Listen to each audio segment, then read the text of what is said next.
Muy buenos días. Una vez más, sean todos ustedes bienvenidos a este tiempo de estudio bíblico que tenemos cada mañana desde la ciudad de Torremolinos, en Málaga, para todos nuestros consiervos, discípulos, amigos de la familia Iré. Bienvenidos, continuamos el estudio del Evangelio de Mateo, dándole muchas gracias al Señor por darnos la bendición de podernos acercar a su palabra. Le recuerdo tres cositas que le pedimos hacer. Dele me gusta a este video, compártalo con otras personas, distribuya este link en sus redes sociales, mándeselo a otras personas y suscríbase al canal si todavía no lo ha hecho. Seamos parte de ese equipo de hombres y mujeres comprometidos en llevar el Evangelio hasta lo último de la tierra. Quiero mandar un saludo de gratitud a todos aquellos que nos apoyan con sus ofrendas. El Señor les recompense su amor. Sus ofrendas son muy importantes para nosotros poder continuar en este ejercicio de la Gran Comisión. Y un saludo con mucho cariño a todos los miembros de la familia Iré en Huelva, en Torremolinos, los que están en Málaga y los que son parte de Iré a través de este canal. Un fuerte abrazo para todos. Quiero que me acompañen en el Evangelio de Mateo. Vamos a continuar con el capítulo 9. Les recuerdo que los capítulos de este Evangelio son más bien largos y el objetivo de este tiempo de estudio bíblico no es correr, sino ir poco a poco extrayendo esas enseñanzas que recibimos a través de la palabra de Dios. Entonces, este capítulo 9 de Mateo lo vamos a estudiar en tres partes. Ya dimos la primera. Hoy vamos a estudiar una segunda parte desde el versículo 14 hasta el versículo 26. Vamos a estudiar sobre la pregunta que le hicieron los fariseos al Señor respecto del ayuno. Vamos a estudiar la enseñanza de los odres y los vestidos nuevos, la sanidad que hizo el Señor a la mujer que tenía 12 años enferma de flujo de sangre y la resurrección de la hija de Jairo. Así que vamos a comenzar. Mateo capítulo 9, versículo 14, dice la bendita palabra del Señor. Entonces vinieron a él los discípulos de Juan diciendo: ¿por qué nosotros y los fariseos ayunamos muchas veces y tus discípulos no ayunan? Jesús les dijo: ¿acaso pueden los que están de bodas tener luto entre tanto que el esposo está con ellos? Pero vendrán días cuando el esposo les será quitado y entonces ayunarán. Recordemos que en la Biblia estaban establecidos unos días de ayuno. Por ejemplo, el día del Yom Kippur, el día de la expiación, el día más importante del año. Todo el pueblo era llamado a ayunar. Desde la noche que comienza el día, recordemos que los días bíblicos comienzan en la noche, entonces comenzaba el ayuno esa noche del día 10 y toda la madrugada y todo el día 10 del mes séptimo hasta terminar el día, que era el día de la expiación, el día que se hacía la ofrenda, el sacrificio del becerro por los pecados del pueblo, en fin, que todo esto ya lo hemos estudiado y si usted quiere saber un poquito más, puede encontrarlo aquí en nuestro canal, en las listas de las fiestas solemnes del 2022, del 2023, en fin. Entonces, habían unos días de ayuno establecidos y después de Babilonia, la clase sacerdotal, la clase religiosa, pues había establecido otros días de ayuno. Y en estos tiempos, pues se hacía la convocación para ayunar. Entonces aquí vemos cómo los discípulos de Juan el Bautista, que todavía estaba activo en el ministerio, le preguntan al Señor: bueno, nosotros hacemos los ayunos y los fariseos ayunan, ¿y por qué sus discípulos no ayunan? Porque es como si se manejaran de una manera diferente. Y el Señor les da una respuesta muy clara y muy concisa. Les dice: si estamos en una boda es un lugar para hacer fiesta, para celebrar.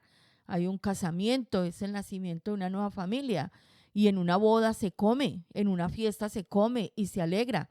Entonces dice, mientras estamos en las bodas y está el esposo allí, pues no es un tiempo de luto, sino que es un tiempo de fiesta. Pero va a llegar un momento en el que el esposo les será quitado y tendrán que ayunar. Claro, en ese momento los discípulos estaban con él, disfrutaban de él. Era la palabra de Dios viva, revelada para ellos. Era su maestro que compartía con ellos todo el tiempo. No era necesario que ayunaran. Pero ahora, en este tiempo que estamos usted y yo, pues el Señor Jesús eh, todavía no ha regresado, no ha venido a establecer su reino pleno. Pues en este tiempo usted y yo necesitamos ayunar. Necesitamos ayunar para que el amor por el Señor no se enfríe cuando la maldad se multiplica como lo estamos viendo en este tiempo. Necesitamos ayunar para que nuestra fe sea fortalecida. Necesitamos ayunar para ser limpios y liberados, como dice Isaías 58, para romper los yugos, para conocer la voluntad de Dios. Necesitamos ayunar para crecer espiritualmente. El ayuno es una herramienta poderosa para nuestro crecimiento y nuestro desarrollo espiritual. Además, que también trae grandes beneficios para nuestra salud física. Es un tiempo de un detox, de un descongestionante, de una limpieza de toxinas, tanto física como espiritualmente. Entonces, por eso el Señor les dice, mis discípulos no tienen necesidad de ayunar porque yo estoy aquí con ellos, pero cuando yo me vaya sí van a tener que ayunar. Y es un llamado que hacemos en este día eh, para que reforcemos los tiempos de ayuno. La próxima semana, este video está siendo grabado el 24 de octubre del 2024, 24 del 10-24. La próximo fin de semana, el día viernes, es día 1 de noviembre, es festivo y pues quisiéramos hacer una convocatoria para que ayunemos todos ese día. Y ya organizaríamos los detalles, que apartemos un día para venirnos al lugar de reunión y tener un tiempo de ayuno juntos, porque a veces nos metemos ese engaño de que no, es que yo ayuno todos los miércoles en mi casa. Y cuando vamos a mirar la profundidad de eso, es que en realidad no ayunamos, porque estamos picando todo el día, porque estamos tan ocupados en el trabajo, con los niños, con la casa, en el estudio, que no nos da tiempo a apartarnos como tiene que ser para orar, para adorar, para estudiar la Biblia, para hablar con Dios. Entonces aquí les dejo esta nota.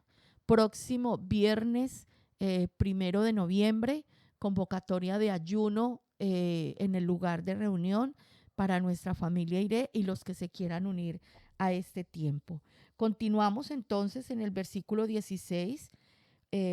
Nadie pone remiendo de paño nuevo en vestido viejo, porque tal remiendo tira del vestido y se hace peor la rotura.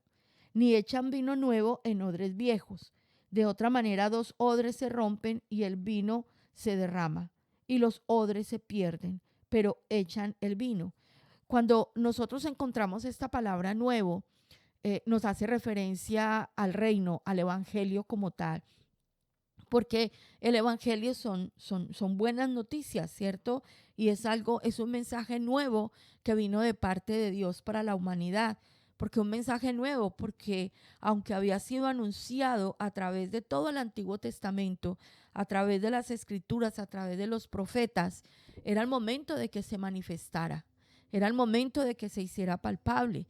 Y el pueblo de Israel venía sumido en una cantidad de mandamientos de hombres, de religiosidad, de cosas que estaban totalmente alejadas de la verdad escritural. Por eso ellos no reconocieron al Mesías, porque estaban más llenos de sus propias tradiciones que de la verdad entregada a través de los profetas, donde están todas las profecías acerca del Mesías.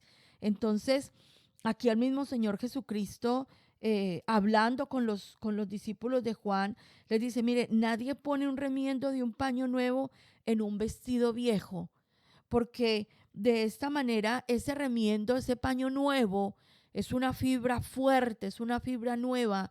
Cuando lo peguemos de esas otras fibras viejas y desgastadas por el uso, por el tiempo, va a llegar un momento en que esa prenda se va a romper, porque lo viejo que hay ahí no va a aguantar quitar el peso y la fuerza del tejido nuevo, del parche nuevo que se pone en esa prenda.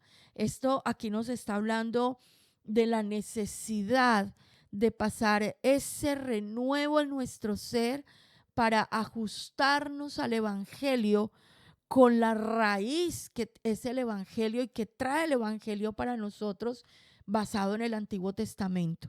Algo que vemos en la iglesia evangélica de nuestro tiempo es que la mayoría dicen y predican desde los púlpitos que el Antiguo Testamento ya no tiene nada que ver con nosotros, que como nosotros estamos en Cristo y somos salvos por fe y no por obras, entonces el Antiguo Testamento nada tiene que ver con nosotros, y han quitado el Antiguo Testamento de su estudio, de su predicación, y han cogido el Evangelio, el Nuevo Testamento, y lo han sacado totalmente de su raíz y de su base. Y por eso nos encontramos hoy en día en la iglesia evangélica una cantidad de herejías, una cantidad de dogmas y de enseñanzas que están totalmente tergiversadas, cambiadas y alejadas de la verdadera enseñanza y de la verdadera raíz, que es la propia palabra de Dios. Nosotros no podemos desligar el cumplimiento profético de la profecía original cuando se entregó. Nosotros no podemos recibir el Evangelio de vida, la redención de nuestras almas, apartado totalmente de todo aquello que Dios estableció para que con esa base se cumpliera la redención de la humanidad y ese proceso de redención que el Señor Jesucristo vino a hacer por usted y por mí. Entonces, si usted es de esas personas que hasta hoy ha pensado y ha hecho suya esa enseñanza de que el Antiguo Testamento nada tiene que ver, yo le digo en el nombre del Señor, renuncia a esa enseñanza que es equivocada y venga y conozca, para que no tergiverse, para que no le dé un mal uso, un uso contrario y equivocado a las enseñanzas de Jesús. Para nosotros poder entender el Evangelio y las enseñanzas del Mesías, tenemos que conocer toda la raíz, de dónde parte, de dónde viene. Y esa raíz es la Torá, los profetas, los salmos, como el mismo Señor Jesucristo hace alusión a ellos en diferentes pasajes a través del Evangelio. Entonces, tenemos que conocer el Antiguo Testamento para que sea más claro, más amplio y más profunda la experiencia del conocimiento y la revelación del Evangelio a nuestras vidas. Y el versículo 17 nos habla de un vino nuevo, y la Biblia hace mención de el vino como un simbolismo de la sangre que nos redime, de la sangre de Cristo y del Espíritu Santo que trae gozo, que trae una vida nueva a nosotros. El primer milagro que hizo el Señor Jesús en su ministerio fue en las bodas de Caná. Y esas tinajas que estaban llenas de vino, el vino se acabó y entonces hubo un jaleo ahí porque no hay vino, ¿qué hacemos? Y el Señor Jesús vino y dijo, llénenlas de agua y luego sírvanlas. Y fue un milagro de convertir el agua en vino, y todos decían, el último vino fue mejor que el primero. Entonces el vino nos habla de la redención, y aquí específicamente nos habla de el vino como la presencia del Espíritu Santo que viene a habitar en nosotros cuando pasamos por la redención. Cuando usted y yo recibimos el mensaje de salvación y de una manera voluntaria le dijimos, Señor, yo reconozco que he pecado, yo he hecho lo malo delante de tus ojos, en este momento me encuentro en muerte espiritual, soy digno del infierno, de la condenación eterna, y yo, Señor, abrazo la salvación y dispongo mi vida para que tú me transformes y yo pueda llegar a ser aquello que tú quieres que yo sea, conforme al plan de la redención de mi vida, lo que tú has establecido para mí, Señor. Y entonces cuando hacemos esa oración voluntaria, el Señor Jesús perdona nuestros pecados, nos da una nueva vida y nos entrega el Espíritu Santo para que comience ese proceso de regeneración y nos transforme. Y es el proceso en el que estamos usted y yo, y en el que estaremos hasta que el Señor nos llame a su presencia y vivamos la redención completa de nuestras almas. Entonces, el Espíritu Santo no puede venir a habitar en un corazón, en una vida que no ha pasado por la redención, que no ha pasado por la salvación. Y eso pasa con muchas personas que vienen a las iglesias, que están en las congregaciones, que muchos están en el liderazgo, pero no han nacido de nuevo, no han pasado por la cruz, no han recibido la salvación y pretenden tener la vida del Espíritu viviendo en su propia carne y todavía en sus delitos y pecados. Y por eso hay tantos farsantes dentro de la iglesia y por eso hay tantas personas que aunque vienen a la iglesia no logran dejar su vida de pecado y siguen viviendo en la iglesia como vivían antes de venir a la iglesia, porque llegaron a la iglesia, mas no han venido a Cristo. Y esto tiene que ser algo para usted y para mí que nos confronte en este día. Porque si usted, a pesar de llevar 5 minutos, una semana, un año, 10 años, 20 años, asistiendo a una iglesia, haciendo los ritos del culto, de la cena, del bautismo, de la alabanza, de la predicación, de todo lo que se hace en las iglesias, pero usted en su ser, en su esencia, sigue siendo la misma persona que guarda el mismo odio, el mismo resentimiento, que todavía a escondidas se toma sus traguitos, que todavía consume, ve cosas que no debe ver, que todavía se comporta de la misma manera de siempre, entonces tenemos que mirar y decir, entonces yo no he nacido de nuevo. Y si yo no he nacido de nuevo, no puedo tener el Espíritu Santo conmigo. Por eso no tengo poder en mi vida para vencer el pecado. Por eso no tengo poder en mi vida para levantarme y hacer ese trabajo con el Espíritu Santo de regenerar mi alma, de regenerar mi ser y pueda vivir que soy una nueva criatura y sea manifiesta en mí la vida de Cristo. Entonces, esta enseñanza es muy profunda y nos confronta a usted y a mí hoy. Y quiero invitarle cuando terminemos este tiempo, si lo puede hacer o más tardecito, vaya, léase la primera carta de Juan, el capítulo 3. Porque en esa carta el Señor dice que el que ya nació de nuevo, que el que tiene la simiente de Dios en su vida, no puede pecar, porque la simiente de Dios está en él. Entonces es cuando llegamos a ese nivel de que el pecado nos estorba, el pecado no lo toleramos, no somos capaces de tener un acto de pecado y seguir como si nada. Es más, el Espíritu Santo nos mantendrá alerta de cuando estamos en riesgo de hacer, de pensar, de decir algo que es pecado, porque nuestra conciencia va a estar habilitada por el Espíritu Santo que nos habita. Entonces no podemos pecar. Es imposible caer. Y tendremos luchas porque la carne querrá pecar y la carne, nuestra debilidad humana, pero nuestro espíritu estará fortalecido porque tenemos el Espíritu de Dios, porque tener el Espíritu Santo nos ejercita, nos llama y nos desafía a buscar la Biblia, a buscar la oración, a buscar el ayuno. Es una necesidad implícita en aquel que ha nacido de nuevo. Pero es que hoy en día nos encontramos con un alto porcentaje de hombres y mujeres en las iglesias que no estudian la palabra, que no se ejercitan en la oración, que no ayunan, que la alabanza es más un desfogue de emociones que una verdadera exaltación del nombre del Señor. Una vida religiosa, pero sin ningún trasfondo, sin ningún cambio en lo esencial. Entonces, miremos las palabras que el Señor nos da y traigámoslas a nosotros.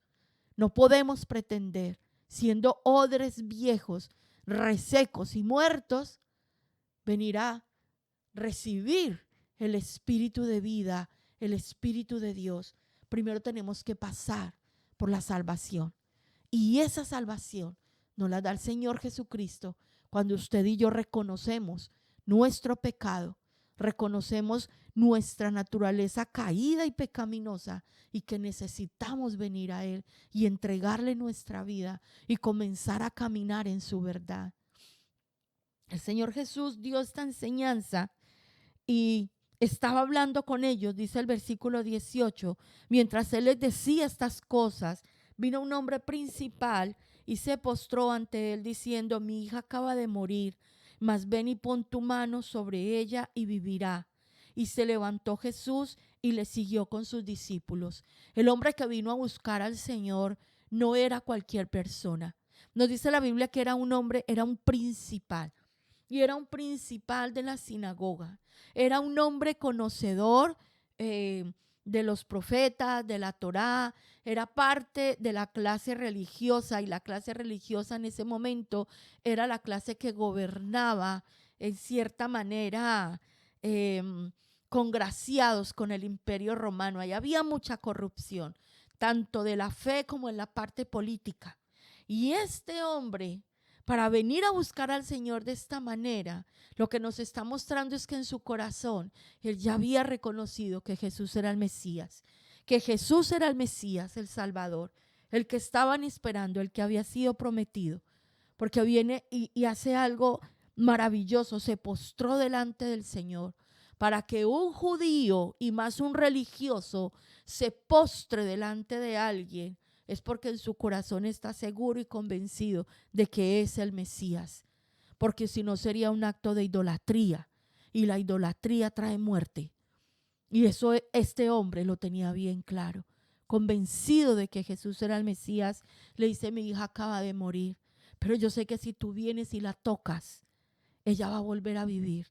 Miren esta convicción tan fuerte en el poder de la resurrección. Gran número del pueblo judío en Babilonia aprendió las malas prácticas, las malas doctrinas, y se les pegó el cuento de la reencarnación. Y hoy en día mucha gente cree en eso.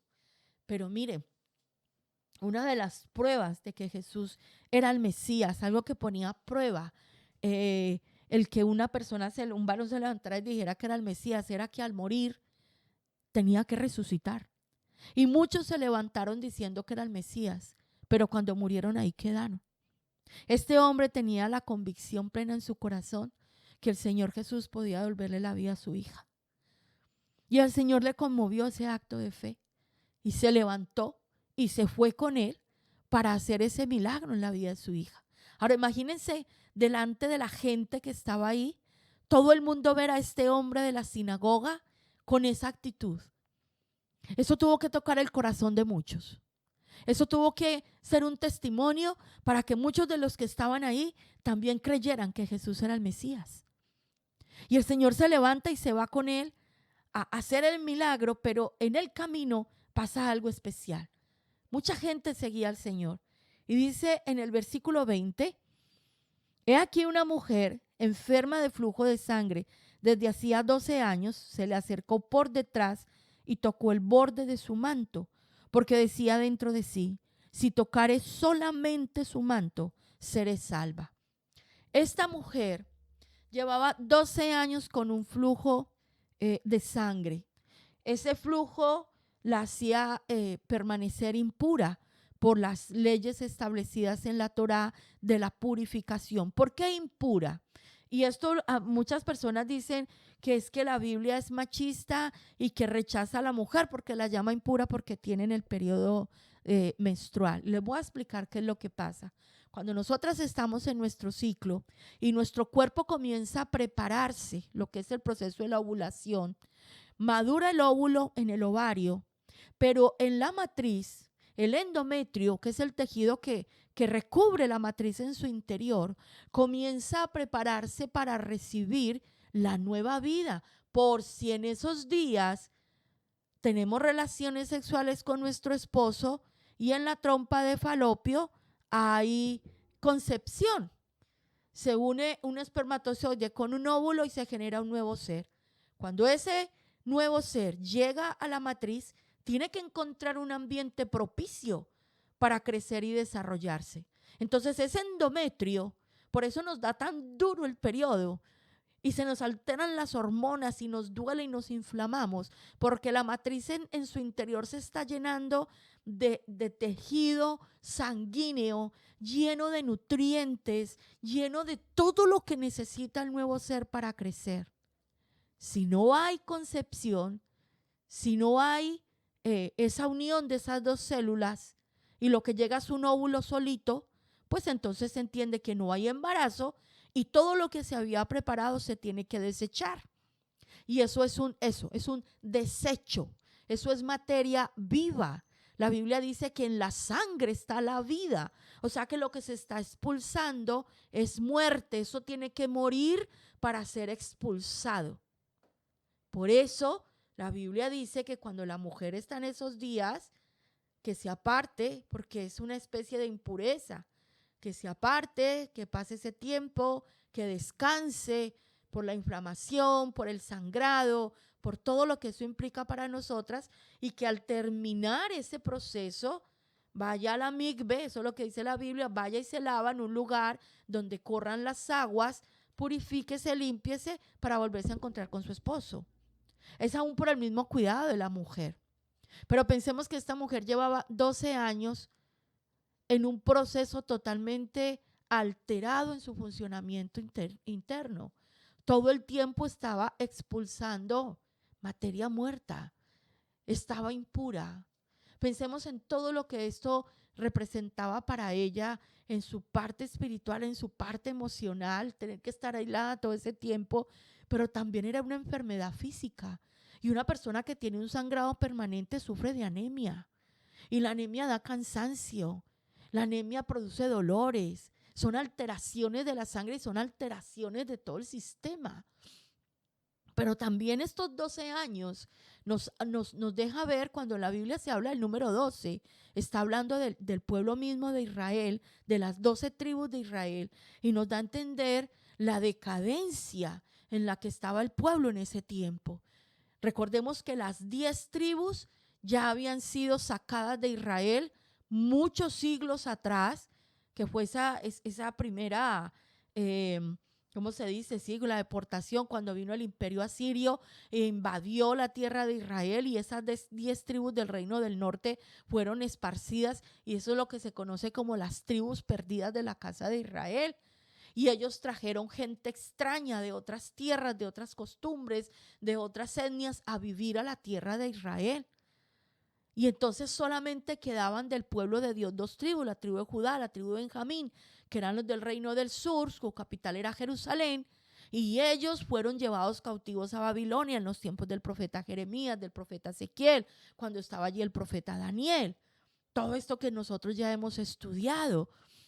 O sea que en ese momento los que eran parte del pueblo hebreo que habitaban en la tierra de Judea eran de esas 2 tribus, y algunos de la dispersión que hubiesen empezado a reconocer sus raíces y empezaban a regresar y a venir en ese tiempo, y estaban en una decadencia espiritual y moral terrible. Entonces esos 12 años de padecer esta mujer de esta enfermedad también nos habla de cómo estaba decaído el pueblo de Dios, en qué inmundicia andaba y cómo se encontraba. Ahora, esta mujer para la que estaba totalmente prohibido acercarse a un varón, más si ese varón no era su padre, ni su marido, ni su hijo, ella al ver todo este movimiento, que Jairo viene y se postra y le reconoce, y la enseñanza, y va a ir a hacer un milagro, y los milagros de que se hablaban, ella dijo, venga, yo con que solo toque el manto de este varón yo puedo ser sanada. Y lo que ella tocó no fueron como muchas veces creíamos, que como usaban unas batolas largas, que tocó la parte de abajo de la batola del Señor. No. Los varones judíos usan algo que se llama el talid. Y yo le invito a que lo busquen en internet. Es un manto que se ponen ellos para cubrirse, y en las esquinas, en la parte de abajo de ese manto, tienen unas tiritas, unos hilos los que se hacen un trenzado, eso se llaman los tzitzit, esos son los tzitzit, y representan los mandamientos de la ley de Dios. Entonces, lo que esta mujer tocó fue los tzitzit, lo que representaba los mandamientos, y era como decir en su corazón: yo sé que Él me puede sanar para que yo pueda guardar los mandamientos, porque los mandamientos del Señor son nuestra protección. Usted y yo no somos salvos por guardar los mandamientos, porque eso sería vivir bajo la ley. Entonces, guardar los mandamientos no nos da la salvación. La salvación la recibimos usted y yo por la obra redentora de Cristo, que murió en la cruz por nosotros. Pero siendo redimidos, siendo salvados, usted y yo sí somos llamados a guardar los mandamientos, a caminar en obediencia a aquel que nos dio la salvación. Porque guardar los mandamientos nos van a guardar a nosotros del pecado. Y si no, explíqueme usted cómo podemos vivir en santidad si no guardamos los mandamientos. Para aquellos que dicen que ya la ley quedó abolida y que eso no tiene nada que ver con nosotros, explíqueme usted cómo ahora, teniendo a Cristo en nuestra vida, cómo teniendo al Espíritu Santo habitando en nosotros, podemos vivir en santidad a la altura de esa dignidad que nos ha sido entregada si nosotros no guardamos los mandamientos, si nosotros no obedecemos la palabra del Señor. Y los mandamientos son muchos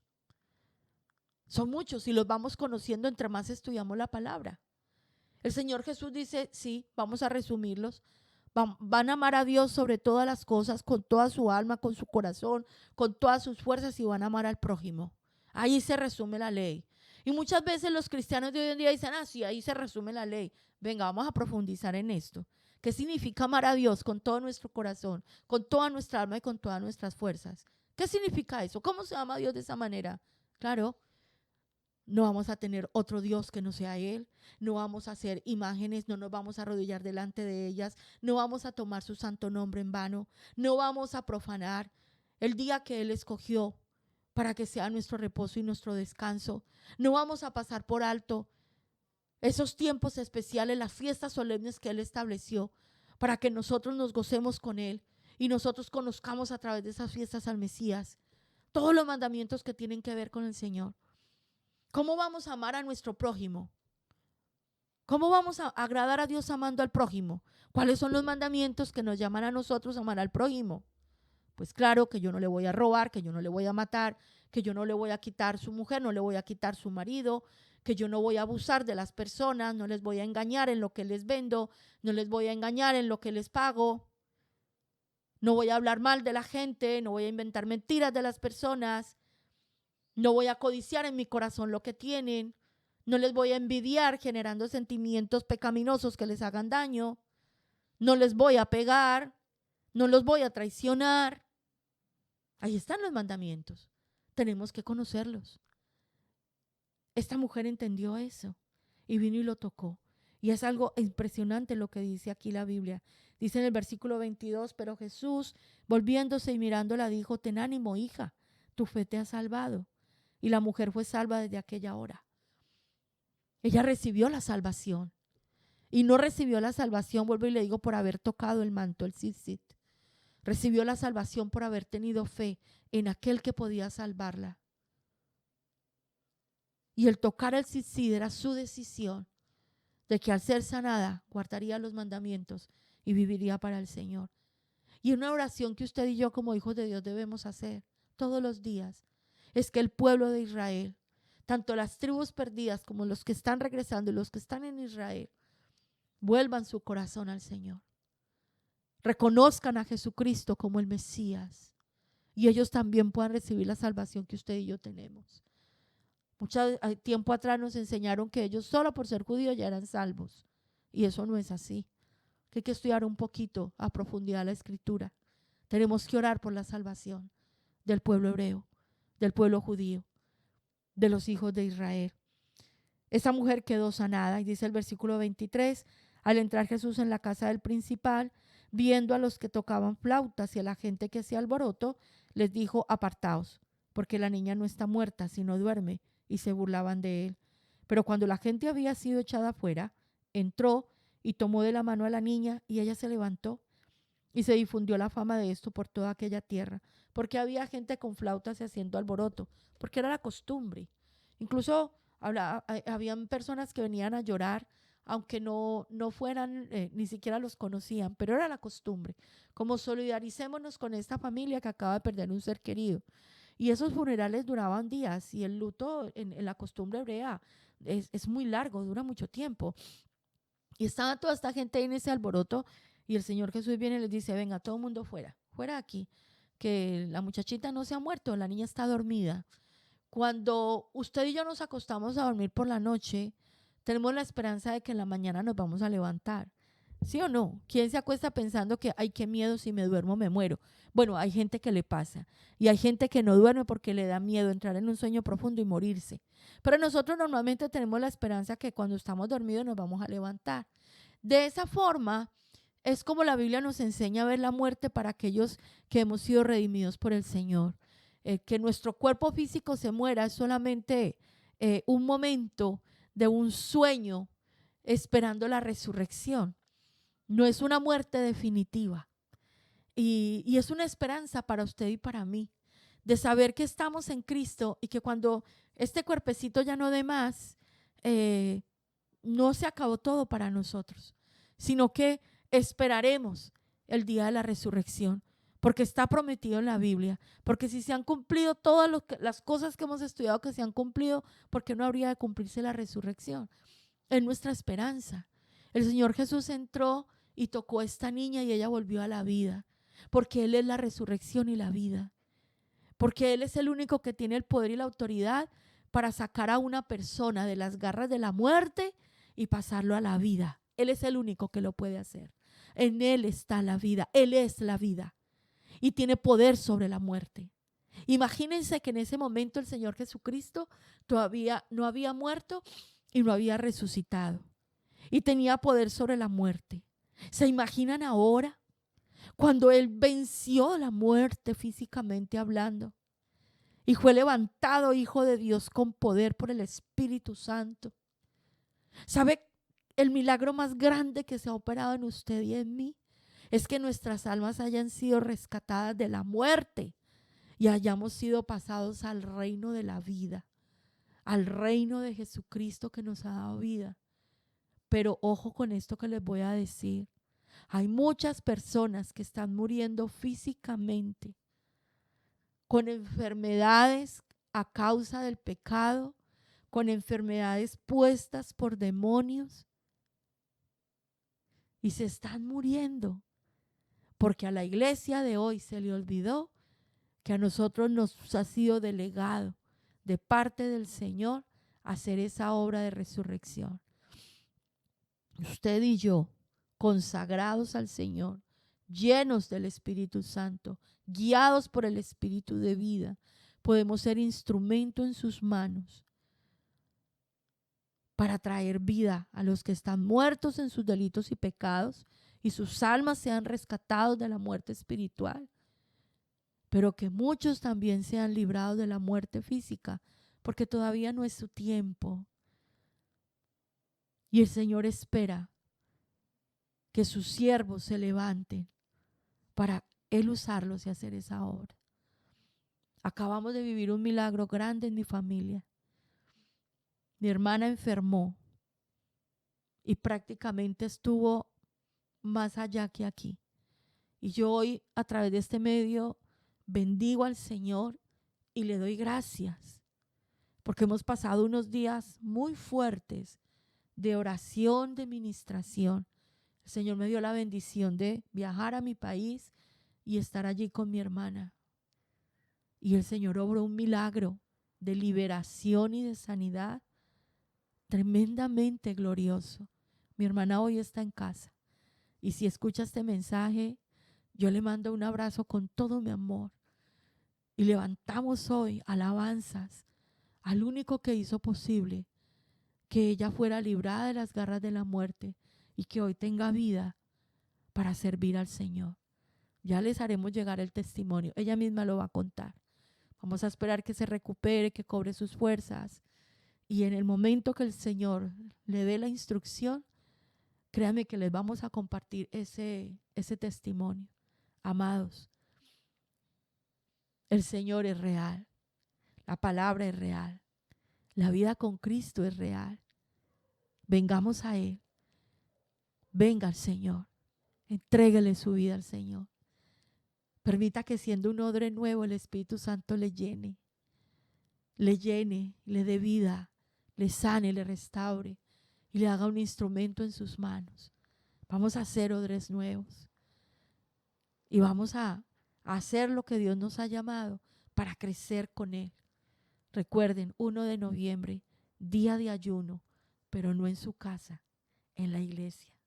Padre, te alabamos por tu palabra, por las enseñanzas, por las verdades entregadas y por todo lo que tú haces en nosotros cuando nos sumergimos, Señor, en el estudio de las Escrituras. Anhelamos ser nuevas criaturas, odres nuevos, donde tú puedas venir a habitar, Señor. Anhelamos conocer las raíces del Evangelio, la profecía tal cual fue entregada, los mandamientos que tú nos has mandado, Señor, no para salvación, pero sí para tener una vida íntegra delante de ti y tu nombre sea glorificado. Gracias te doy por cada persona que recibe este mensaje. Gracias por cada persona que es despertada hoy por el Espíritu Santo a través de este mensaje. Gracias por cada persona a quien tú hoy tomas de la mano y le traes salvación y pueden recibir la vida eterna y pueden hoy ser transformados por la obra del Espíritu Santo día a día en nosotros. Gracias, Señor, por estar con nosotros y por mostrarnos tu salvación y tu voluntad perfecta en nuestras vidas, por la esperanza de la resurrección, porque tú vendrás, lo prometiste y lo harás, y nosotros, Señor, podremos pasar una eternidad contigo. Te alabamos, te bendecimos, eterno Padre. Te adoramos, Señor Jesucristo, Redentor de nuestras almas. Y te bendecimos, amado Espíritu Santo, que nos enseñas toda la verdad y nos das el poder para nosotros vivir la vida de Cristo. En tu nombre, Señor, para tu gloria. Amén y amén.